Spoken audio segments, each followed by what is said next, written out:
بگونه آرام میشود.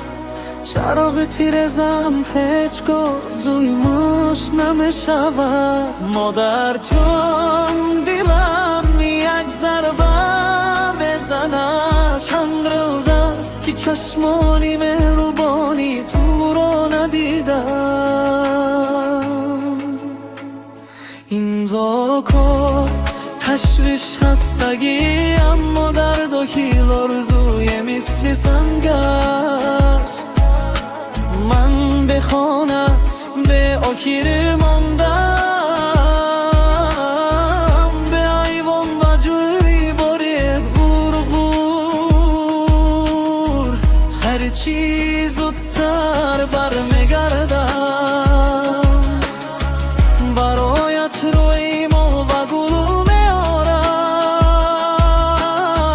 تو را با آغوش میگیرم، در پهلویت نشینم او میکشم. مادر جوان بهترین چیز در جوان تو بی.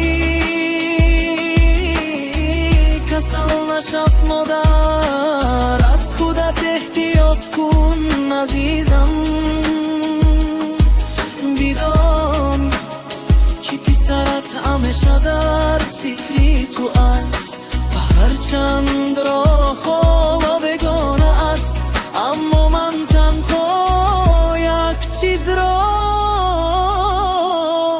آرزو میکنم تو را.